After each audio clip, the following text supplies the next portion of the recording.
Shri Gurubhyo Namaha. Hari Om. Purnamadav Purnamidam Purnat Purnamudachyate Purnasya Purnamadaya Purnamevavashishyate. Om Shanti Shanti Shanti. Sthapakaya cha dharmasya sarvadharmasvarupine avatara varishtaya Ramakrishnaya te namaha. Om, that is infinite, namely the reality. This is infinite, namely this universe. The infinite proceeds from the infinite. Taking the infinitude of the infinite, it remains as infinite. Om, peace, peace, peace. May Bhagavan Sri Ramakrishna bless whatever happens in this session.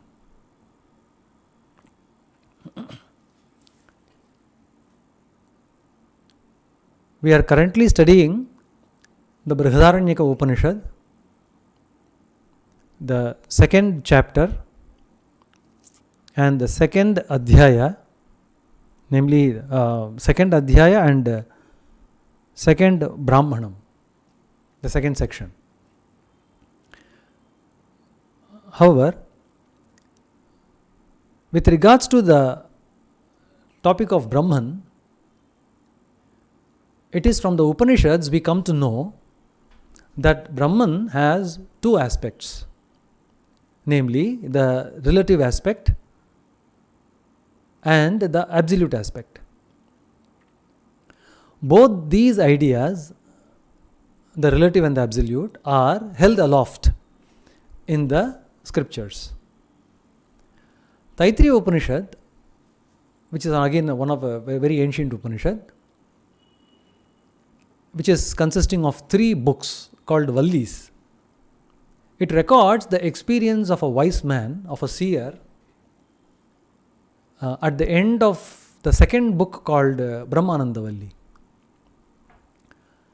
The mantra reads like this: Anandam Brahmano Vidvan Nabibheti Kutascha Neti Etagum Havava Natapati Kimaham Sadhuna Karavam Kimaham Papamakaravamiti Saya Evam Vidvanete Atmanagus Prunute Ubehye Vaisha Ete Atmanagus Prunute. Vidwan, the seer, Anandam Brahmanaha Vidwan.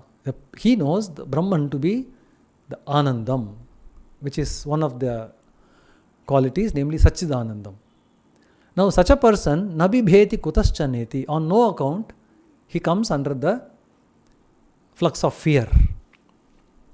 This Brihadaranyaka Upanishad also gives a very enlightening argument, dialogue between Yajnavalkya and Janaka on this topic of fear. And the two things, namely, Kimaham Sadhuna Karavam, oh, maybe I should have done something very good in the past. Or Kimaham Papamakaram, oh, why did I do something so bad so evil and so unworthy in the past? These two ideas does not affect him at all. And in fact, Ubehye Vaisha Ete Atmanam Spranute. This is a very important utterance. The wise man, he cherishes both virtue and vice as his very own self. Why and how? Because as the virtue and vice presents itself to this wise man, the wise man looks at them divested, removed of their differences. And therefore, in both, he only sees the Brahman. So that's the language which Taittiriya Upanishad uses.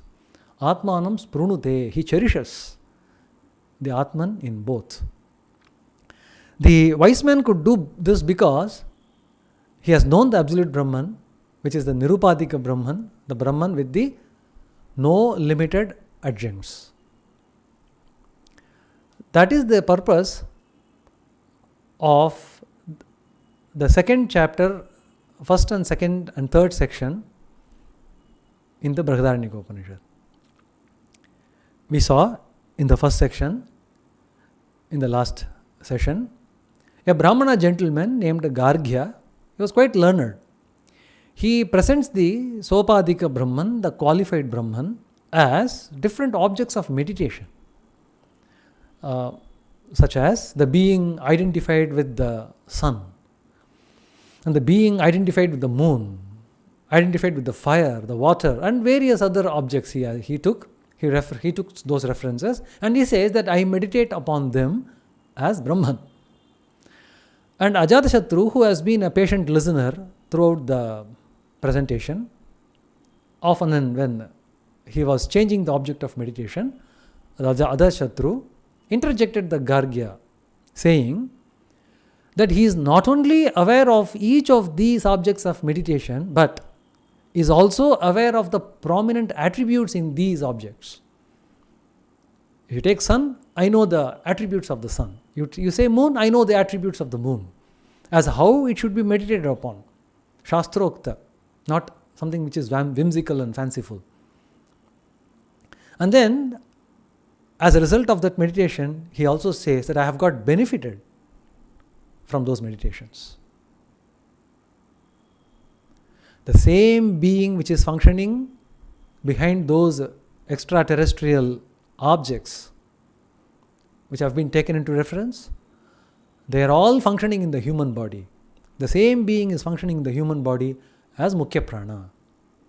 This is the conclusion of Ajatashatru, which Gargya was not aware of. So, Ajatashatru then wanted to present this thesis to the Gargya, that the Mukhya Prana that Gargya presented, he cannot be the singular agent of action and enjoyment, namely Karta and Bhokta. The Mukhya Prana cannot be the Karta and Bhokta. So, and then Gargya asks, please instruct me about this, about the extra thing that you know, that who is the Karta and who is the Bhokta. Please instruct me upon that aspect of Brahman. Ajatashatru took Gargya near a sleeping man and addressed him with the specific names of the Mukhya Prana. Because Gargya considered the being to be the Mukhya Prana, so the Mukhya Prana's names were used by Ajatashatru to address the sleeping man.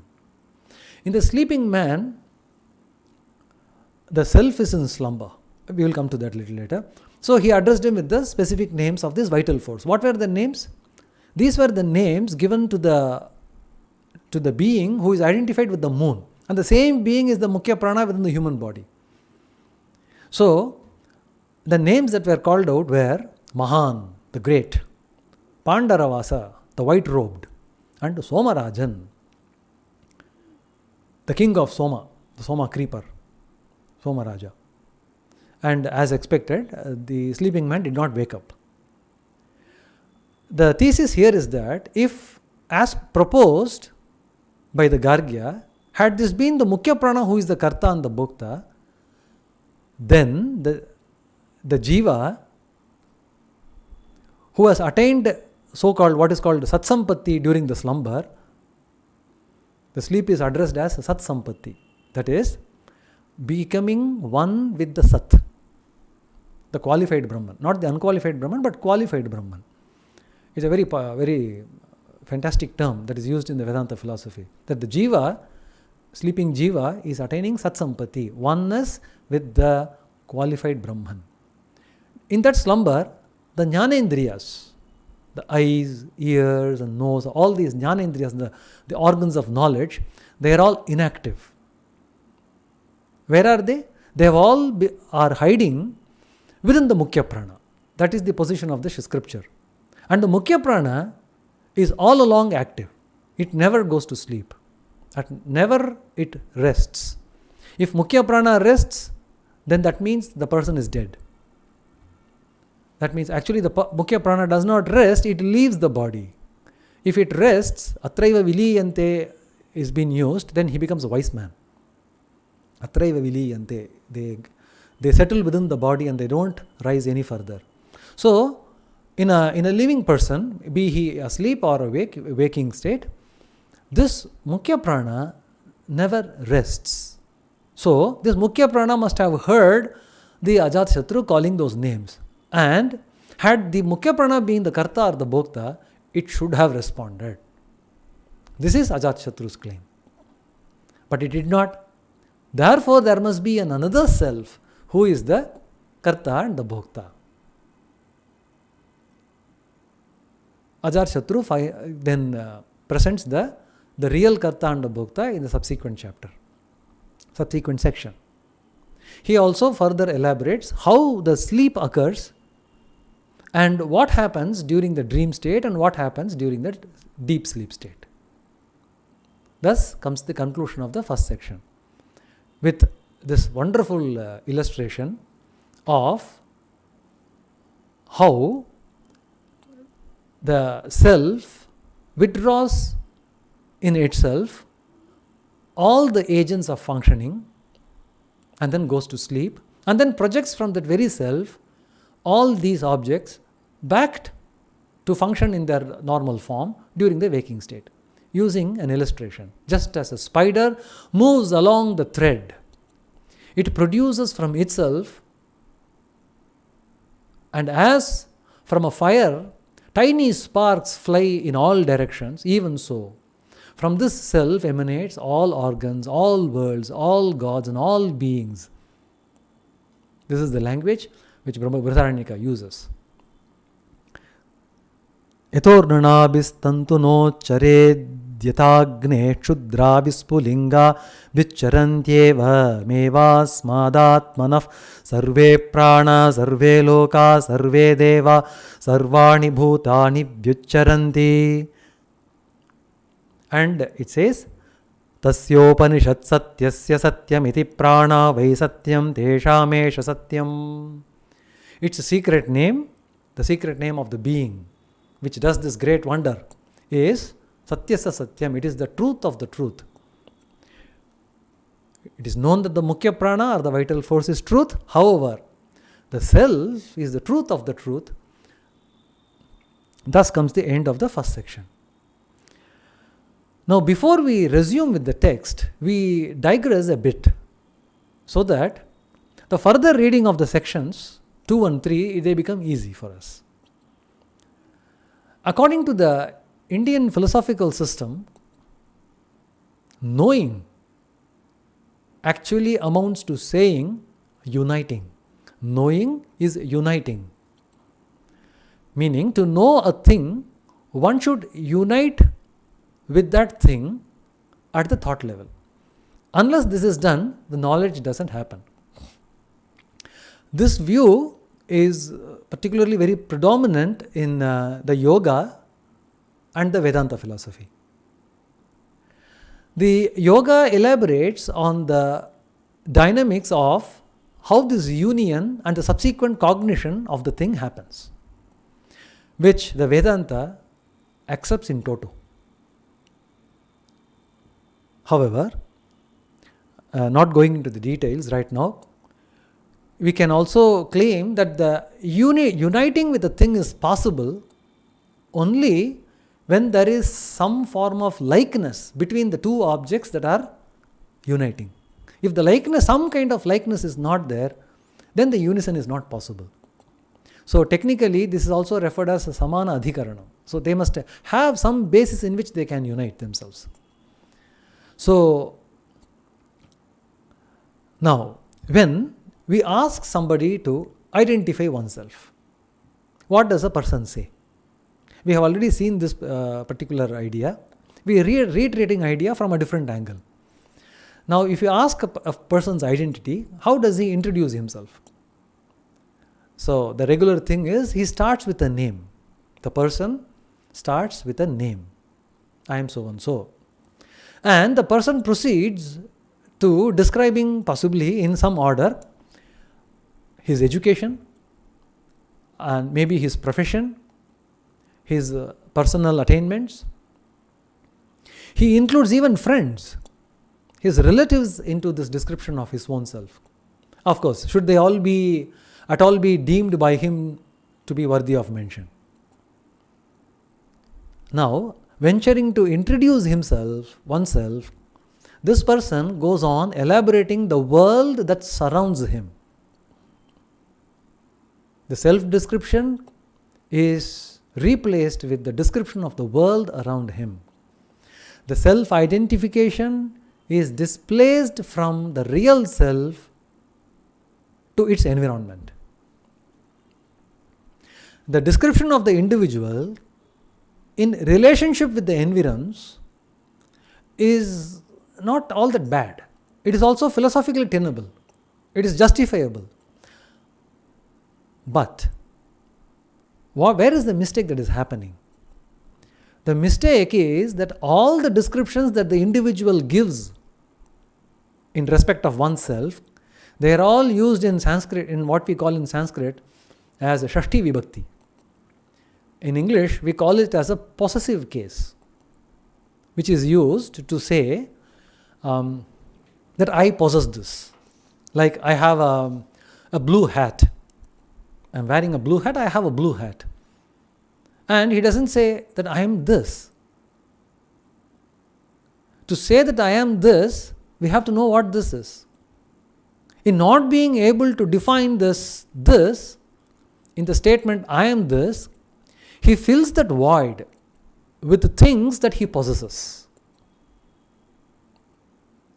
And therefore the reference to all the environment in the possessive case.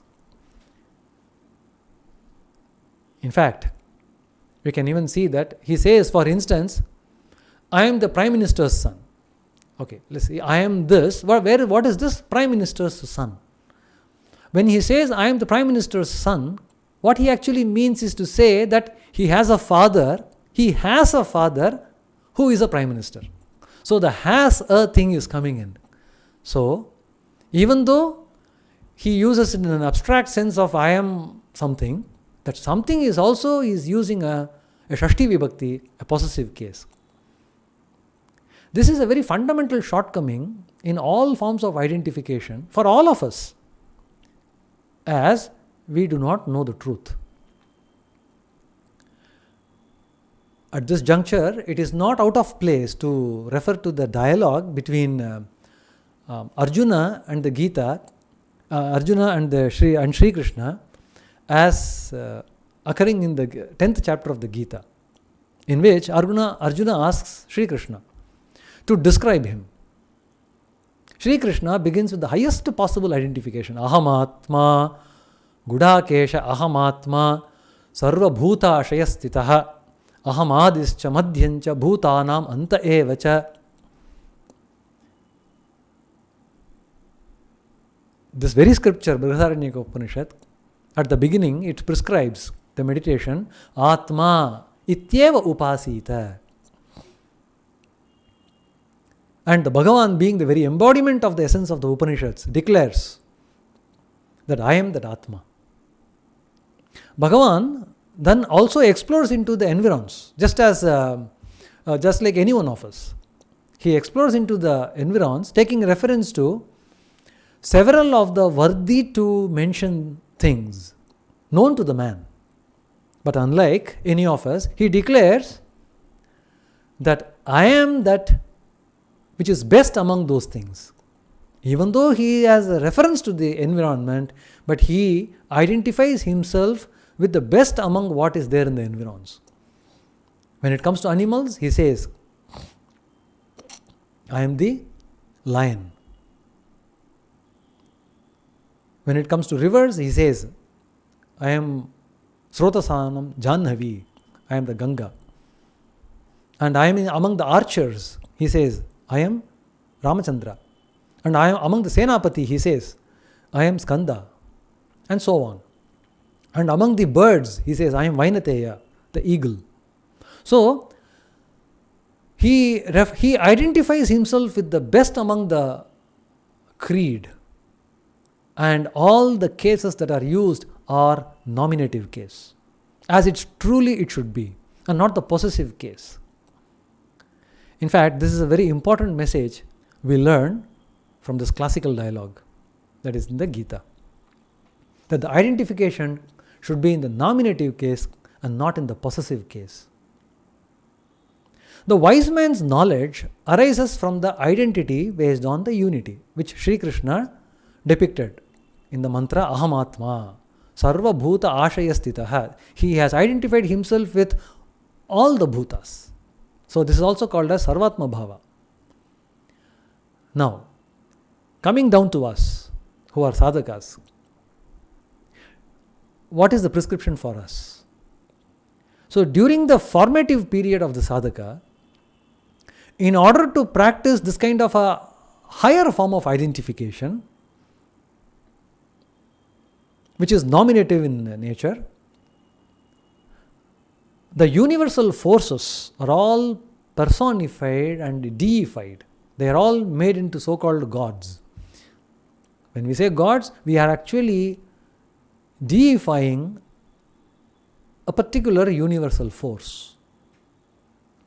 And this deification helps. For instance, looking at the sun in the yonder sky, we address it as a Surya Devata. And looking at the moon again in the sky, we address it as Chandra Devata. And the fire anywhere as Agni Devata, and so on. The sun god, the moon god, the fire god, and the gods, unnumbered, are there in the train. But each of them are a particular force which are personified. And why this personification is necessary? Because we can do upasana. The individual is instructed to find his union with that deity. Because it's a personified deity, now there is a possibility for me to identify myself with that deity. For instance, sun god. Now, for the sun god, the being who is identified with the sun god, the entire Surya Mandala is the body. So, my identity is now going to have an expansive presence. However, a doubt may arise as to whether this is merely a thought experiment with no substantial basis or otherwise. The answer is no. There is a substantial basis. Swami Vivekananda beautifully phrases the basis of this kind of a meditative practice. He says, the microcosm, namely the man, the human being, he calls as a microcosm, and the macrocosm, namely the rest, the universe. These two cosms are made on the same plan. I often make a mistake of calling them same plane, but they are made on the same plan. And this is the crux of all the meditative practices prescribed by the Upanishads. The theory of creation proposed by the Brihadaranyaka Upanishad in the first chapter brings out this character in unambiguous terms. Okay, now let's come back to the text. In the course of describing the secret name of Brahman, because the Mukhya Prana has already been described, that name is kept in the open. Now, what is the name that has not been described, which is called the secret name? The second and third sections are meant to explain what this vital force is and how many and what are its secret names. The nature of the vital force as an instrument of the self. So we will get to read more about this lesser truth called the vital force, because the Brahman is to be now projected as the truth of the truth of the vital force. So the scripture brings out in teeny meeny details how we can try to understand this vital force. We read the first mantra in the second Brahmana of the second chapter.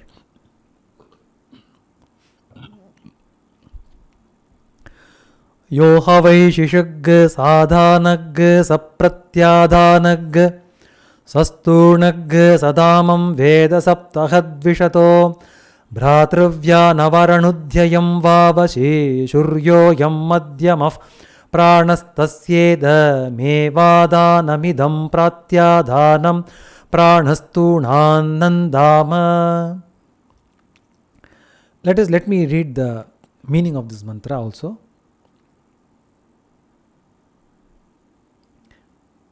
He who knows the calf with its abode, its special resort, its post, and its tether, kills his 7 envious kinsmen. The vital force is the body. The vital force in the body is the calf. This body, the human body, is its abode. The head is its special resort. Strength is the post, and food its tether, the rope. And the 7 envious kinsmen are the attachment to the sense objects pertaining to the 7 organs. And what are the 7 organs? The pair of eyes, nostrils, ears, and the 7th one is the mouth, all situated in the head. These are the 7 organs. That's the meaning of this mantra. So the sense objects, as mentioned in the Kathopanishad, Paranji Ghani Vitranat Swayambhu Paran Pashyati na Antaratma.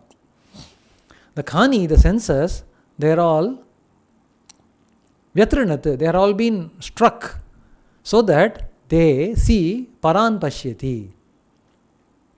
They all see outside. So the sense objects, they turn the vision of a person away from the self. So these sense objects, attachment to these sense objects, they are called the envious kinsmen in this mantra.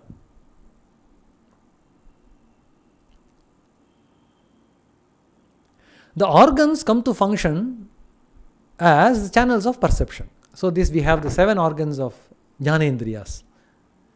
Now as a result of the vital force staying in the body, had the vital force left the body, naturally the organs also would have followed the prana into the subtle body. So the organs are functioning, that means the vital force is the cause. Now, why is head called the special resort? Because the 5 Jnanendriyas are all situated, there are 5 Jnanendriyas, the organs of knowledge. Eyes, ears, nose, and touch, and taste. So all of them, they are present in the head only. Therefore, the head is the prominent resort. Head of the person is a prominent resort. And the vital force is connected with all these 5 indriyas. The prana is also synonymous to bala, the strength. Because prana is supported by strength. If in a weak man, for instance, he is unable to move his limbs, he is unable to see, he is unable to hear, he is unable to talk. What is the reason? The prana is at its low ebb because he is lacking strength. So the prana is now supported by the strength, and the strength is derived from food and drink. Annagata prana. So this is the stage that has been built. So the food is the connecting link between the vital force and the body.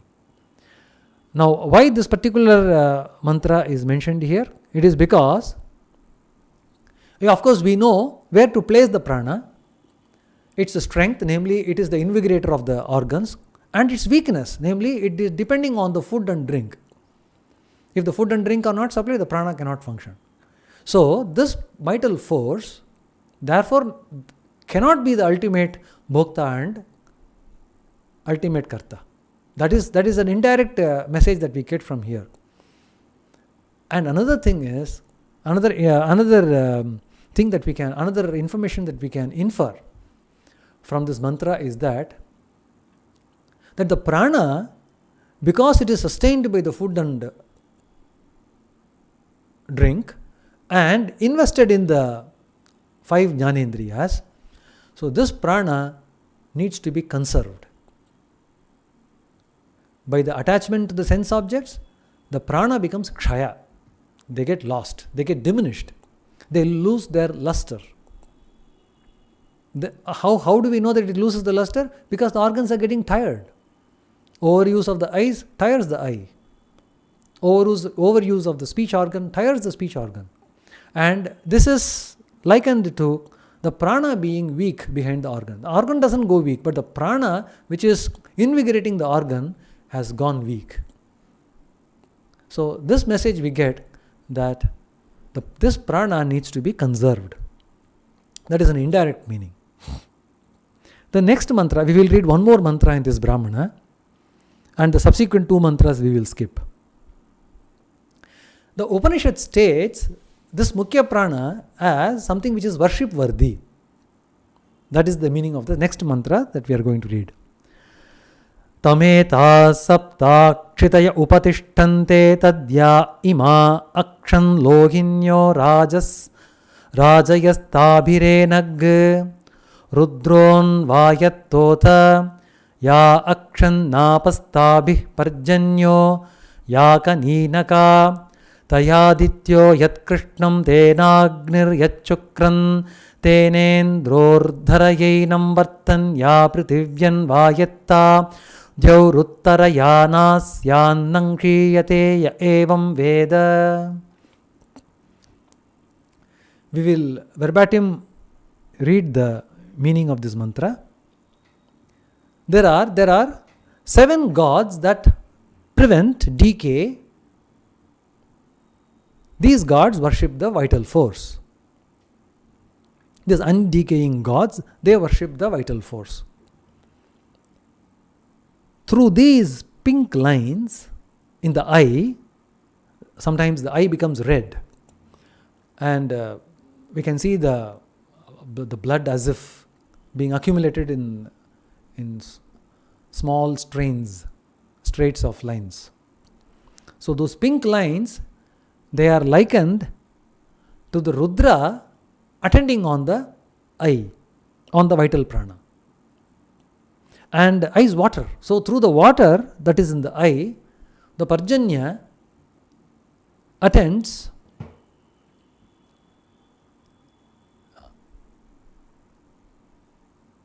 to this vital prana.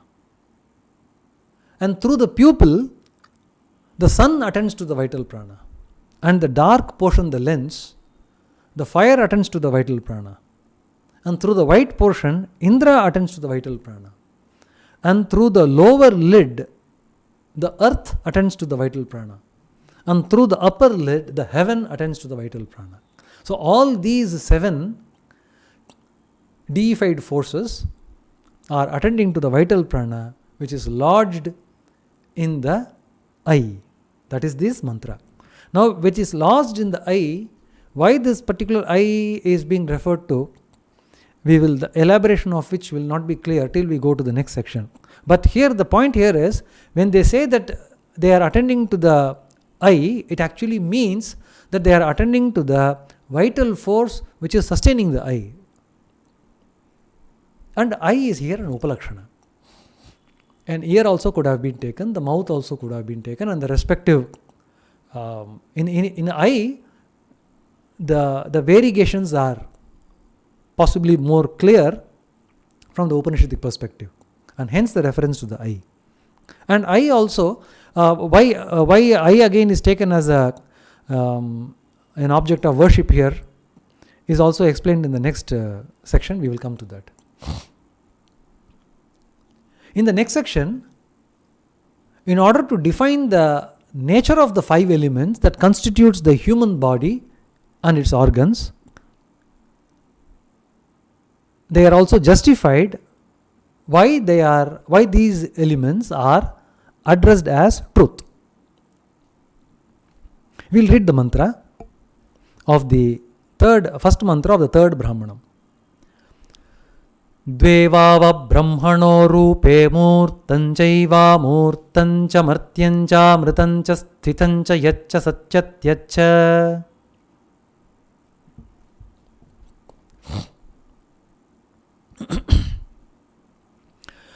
The meaning is Dvevava brahmano rupe murtam chaiva murtancha. The Brahman has but two forms, the gross and subtle. Murta is gross and amurta is subtle. This Brahmana is also called Murta Murta Brahmana.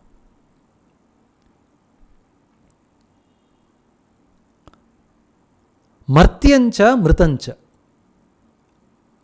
It is martyam, it is mortal. Amritam, immortal. Sthitancha yaccha. Sthitancha here means limited. The meaning is limited, restricted. And yaccha here means unlimited. And satcha tyaccha. Sat is well defined and tyad is undefined. Something which is well defined and something which is not so well defined. Satcha tyaccha. So the two forms has got four faces. The gross form has four faces, namely mortality associated, limitedness associated, and well-definedness associated. And the subtle form has got immortality associated with it, unlimitedness associated with it, and undefinedness associated with it. These are the two Brahman. Now by mortal, actually we mean destruction. So does destruction mean going to nothing? No. Something is called mrita, martya, if it changes its form. It gives up the old form and takes a new form. And then we say it is mrita. Martya, sorry. And it is limited in the sense of the extent being limited. That means it can be located in space and time, and it is differentiated as a part and a whole. Then this limited aspect comes into picture. And such definition means it has a particular characteristics with which it can be distinguished from others. A pencil is different from a pen. So a pencil has got a characteristics which distinguishes itself from its environs, pen or whatever. Now, the opposites of it, the immortality means indestructible. That means it doesn't undergo any sense of observable change. And yaccha means here it is unlimited. That is, it cannot be perceived. It is pervasive. It's pervasive. And tyaccha. Tyaccha here means what? You cannot directly refer to it. You can only infer.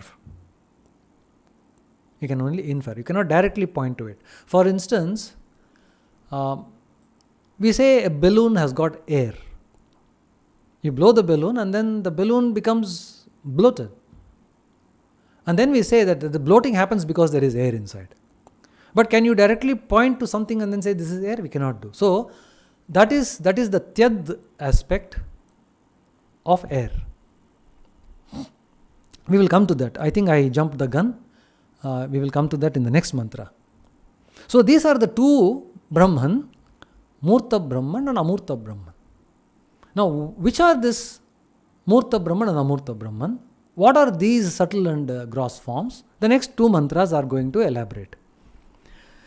Tadetan murtan yadan yadvayos chantarikshat chaitan martyametat sthitametat Sattasyai tasya murtasyai tasya martyasyai tasya sthitasyai tasya sat esha raso ya esha tapati sato hyesha rasaha.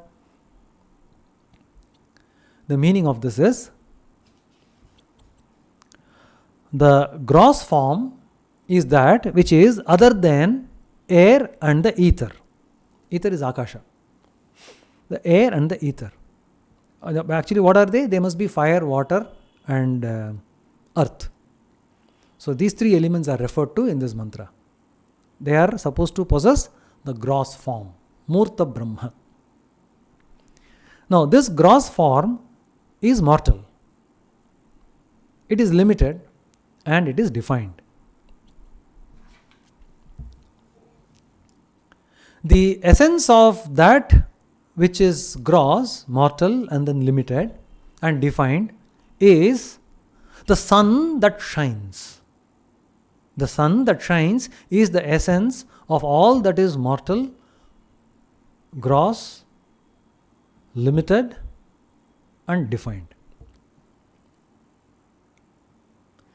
The shining sun, therefore, in its gross form, is the best produce of the elements, best product of the elements.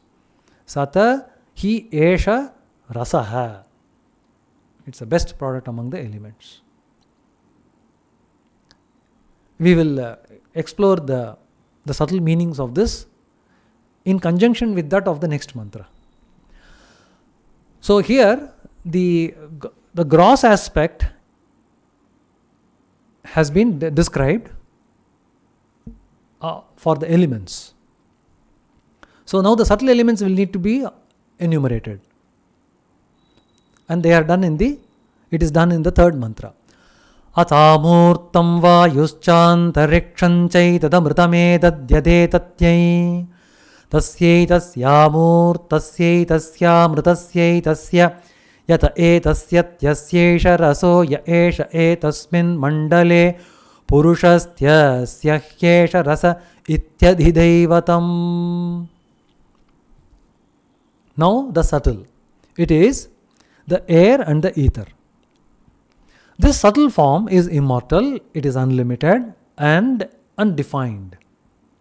The essence of that which is subtle, immortal, unlimited and undefined is the being that is in the sun. Again, the reference to the sun is being taken.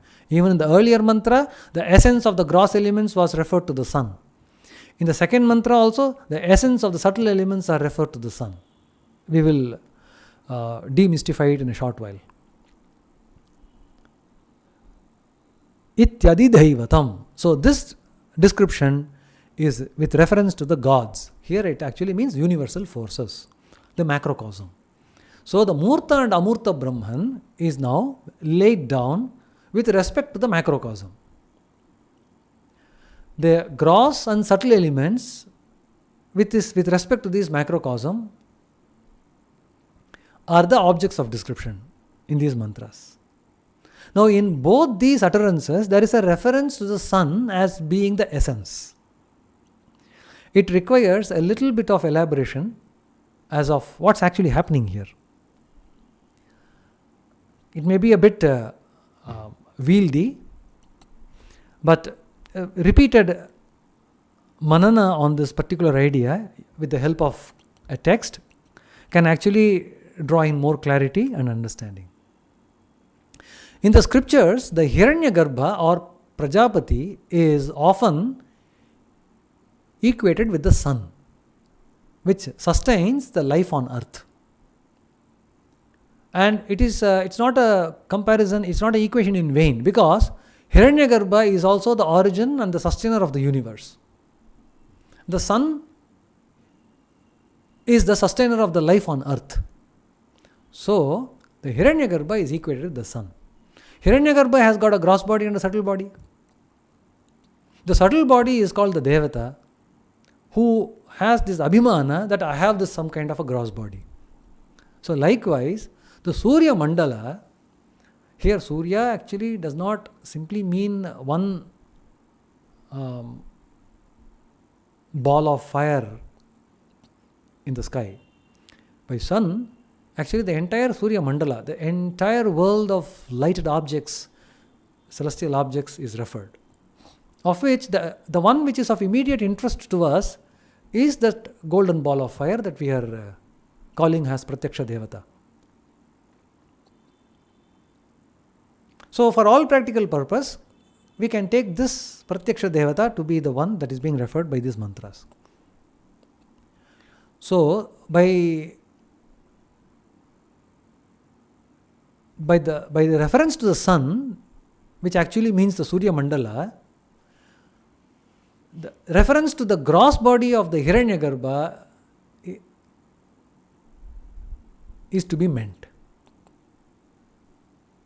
So the Surya Mandala refers to the gross body of the Hiranyagarbha.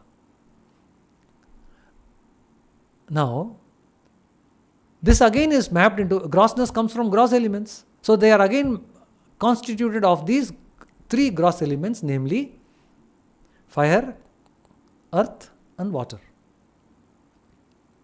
Because only the gross elements can actually constitute the gross body. Now when the focus shifts to now gross elements,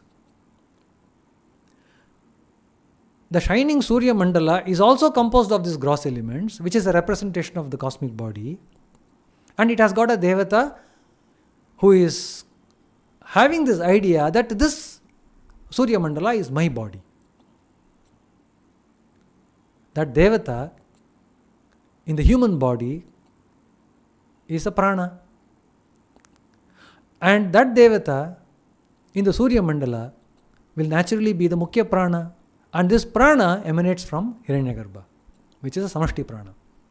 So the Samashti prana, which is the subtle body of the Hiranyagarbha, is same as whom we address as the Surya Devata. Surya is just for an instance. He is also the Chandra Devata. He is also the Agni Devata. So there is no differences being made in this respect. Just as the same prana in the body becomes variegated inside and then sustains all the various organs in the body. So the Samashti prana is being referred to by the subtle body of Hiranyagarbha. So the basis is that the subtle body which is called of the Hiranyagarbha and the Devata in the Surya Mandala, they both are Amurta.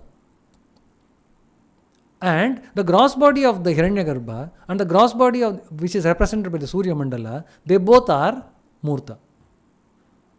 And they, therefore, as these are concepts relating to the so-called extra corporeal entities, this is referred as a topic which is concerning Adhidaivatam, concerning the gods. Now, what about how does this relate to the human body? Adhyatma. Whenever Adhidaivatam is used, the Upanishad also talks about Adhyatma. Now we will see the next two mantras is talking about the human body. Atadhyatmamidameva murtan yadan yat pranacha yascha yamantaratmannakasha etan martyametat stitametat sattasyai tasya murtasyai tasya martyasyai tasya stitasyai tasya Sata esha raso yat chakshusato hyesha rasaha. Let's see the meaning. The gross form, murtham, is nothing but this body. In the human body, this mapping is pretty obvious. The body is the murtham form. And this body, which is constituted other than the corporeal air, the material air, and the material akasha. This body is mortal, continuously it changes. Balaka, Yuva, Vayaha, etc. It continuously changes. It is limited and it is well defined. So, as far as the three phases are concerned, it exactly matches with the description of the Surya Mandala. Now, essence of in the Adidaivatam, the essence was Surya Mandala, and in this case, the essence of that which is gross, mortal, limited, defined, is the I, the right I. For it is the essence of the defined. This is the position of the mantra.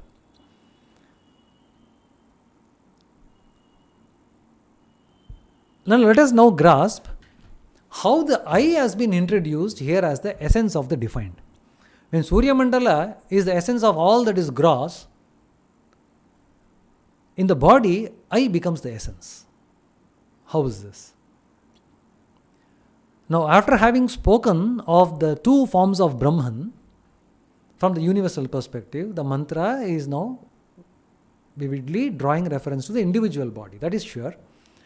And I is being considered as the essence of the individual body, composed of the gross elements. Now, Acharya comments here that it is the I which lends importance to the three gross elements: the fire, the water, and the earth. For these three gross elements, the importance to that is lent by the I. Now, this is on the evidence of the scripture. And the scripture also, if we dig into at the medical truth behind this statement, as recorded in the Shatapada Brahmana, surprisingly, that it is the I that is first formed in the embryo. Shatapada Brahmana says this. In fact, this pretty much corroborates with the modern findings that within 3 weeks of the embryonic formation, the eyes start appearing.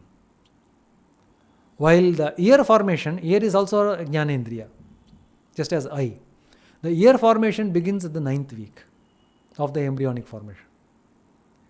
Well, however, this kind of marginal references, they are only what is called as incidental infotainment, and it's not the intent of the scripture per se. So, however, this word essence also can be interpreted as luster, something which is shining. And it is clear that the eyes, they manifest luster more than any other organ. In fact, they say that never we should look at the eye of any animal. If you have an eye-to-eye contact for a long time, the animal get irritated. It get distracted, and sometimes it may get irritated. So one should never have an eye-to-eye contact with animals. And even among the human beings, eye is the most attractive thing for every onlooker. Now, the Surya Mandala is considered as the representation of the cosmic body, and this eye in the body has a correspondence with the Surya Mandala. There is another interesting idea that has been projected in the very first chapter of the Brihadaranyaka Upanishad, namely how the sun came to existence has been briefly touched by this mantra. The vital prana of the Hiranyagarbha, it juts forth, taking along with itself the organs which were incapacitated by their own so-called selfish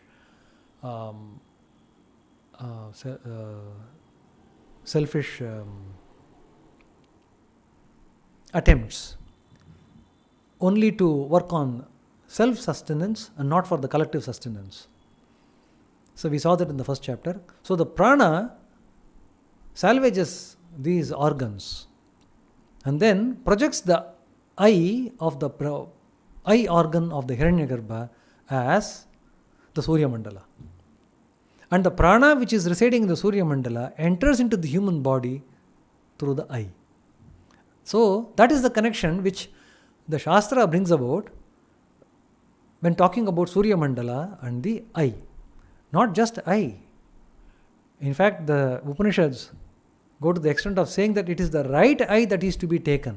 And that is the next mantra which expresses this idea. Atamurtam pranascha yascha yamantarat mannakasha etadamritametadhyate tatyai tasyai tasyamurtasyai tasyamritasyai tasyayata etasyatyasyaisha raso yoyam dakshinekshan purushastyasya hyesha rasaha. Now the subtle elements are being described with respect to the body. It is the air and the ether that is there in the body, which is subtle. It is immortal, it is unlimited, undefined. The essence of that, which is subtle, immortal, and undefined, is this being that is in the right eye. For this is the essence of the undefined. So we have actually come to the very crucial point here, where the Murta and Amurta Brahman has been described from the universal and the individual perspective. Now, there are references to the subtle bodies in the above mantra, namely the subtle body behind the Surya Mandala and the subtle body behind the eye. Now, it gives a description of how the being identified with the subtle body is experienced. The being which is identified with the subtle body, how is that being identified, experienced? That mantra says, Tasya gai tasya purushasya rupamai yatha maharajanam vaso yatha Pandbhavikam yathendra gopo yatagnarchir yata pundarikain yata sagridvidyutte vakava asya shrir bhavati ya evam veda. How this being should be known? The form of that being is as follows. Like a cloth dyed with the turmeric, or like a grey sheep's wool, or like the scarlet color of the insect called Indragopa, or like a tongue of fire, or like a white lotus, or like a flash of lightning. So the being which is identified with the subtle body, both in the Vyashti level as well as in the Samashti level, that being is experienced in these many ways. Now, the description of the subtle body painted in various colors and the concepts, they are not to be taken as something which is peculiar or trivial. In fact, we can see in the experiences of Sri Ramakrishna, spiritual experiences, he once attempted to describe the kinds of feelings he used to have when his mind soared up in the higher consciousness. He says that the power lodged at the bottom of the spine, which is called Mooladhara, it starts moving up like crawling of an ant, or sometimes like a bird flying over, or sometimes like a snake wriggling with a zigzag motion, or sometimes like a monkey jumping from one branch to another. These are the kinds of experiences he says. So likewise, while describing the truth of the vital prana is directly identified with the subtle body of the human body. And the description is in its near entirety by taking mention of the various forms. It could be expressed in the mind in various ways. So depending upon the way the sadhaka looks upon the subtle body or the vital prana, so likewise will be the kind of experience he has. Of all these many references to the colors and forms that mantra says, Acharya Shankara makes a special comment about the last form which is mentioned here, like a flash of lightning. Now this form belongs to Hiranyagarbha, so which suddenly manifests itself like lightning. The Hiranyagarbha in its earlier unmanifested state, like a flash of lightning. I mean, it doesn't undergo a process. I mean, there is no time delay. In fact, time begins from this manifestation. So, it's all of a sudden, just like a lightning. He emanates from the undifferentiated. So, he who knows that particular form of impression, particular form related to the Hiranyagarbha, he attains splendor and magnificence like the flash of lightning. That is the Shrir Bhavati, Asya Shrihi Bhavati, Ya Evam Veda. Now, we have almost come to the end, but there is one more half of the mantra which is left. We will take a few more minutes to complete this part. Ata adesho neti neti nahye tasmaditi netyanyat paramatsyata nama deyag satyasya satyamiti prana vai satyam teshamesha satyam. Here, Adesha is to be understood as Nirdesha. Acharya Sankara says it should be understood as Nirdesha, namely description, a definite statement of Brahman. Earlier, Murta Brahman was described. Here, a definite statement about Brahman is being given. What is that definite statement? Neti Neti is the description. This unique description, it eliminates all differences arising out of the upadhis, out of the limiting adjuncts, such as big, small, medium, with regards to size, and with regards to strength, we may say sick, or someone is weak or strong, or with regards to size, we can also say tall and short, and etc. All these are limiting adjuncts. And this description of Neti Neti refers to something that has no distinguishing name, form or action. However, even though that Brahman cannot be called forth by names, we still have descriptions like Satchidananda Brahman, Shuddha Brahman, or Shuddha Chaitanyam and things like that. They are, of course, they are a Swarupa Lakshana of the Brahman, as Acharya Shankara describes in the context, but they are also called as Tatastha Lakshana. That means these are the words which comes closest to the description of the Brahman but doesn't exhaust it. So, when it comes to portraying the true nature, we arrive at the so-called the point of impossibility, and we are left with only one way, and that is Neti Neti, not this, not this. Nahye tasmaditi netyanyat paramatsyata nama deyag satyasya satyamiti prana vai satyam teshamesha satyam. So, prana vai satyam, certainly the vital prana is truth. It has the sat aspect and the tyad aspect, but this unqualified Brahman is the truth of the truth. Thus comes the end of the Tritiya Brahmanam of the second Adhyaya. We will proceed with the fourth Brahmana in our next meeting.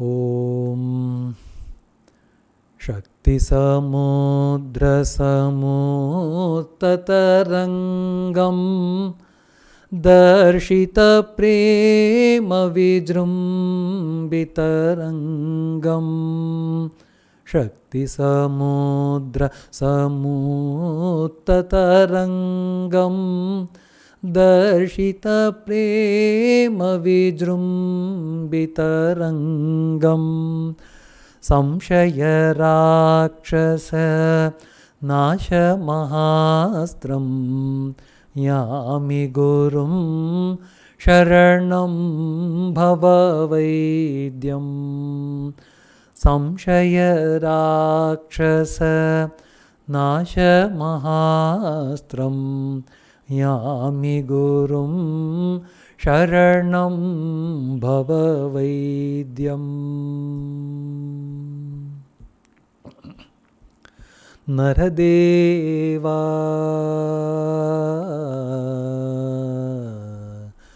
Jaya Jaya Naradeva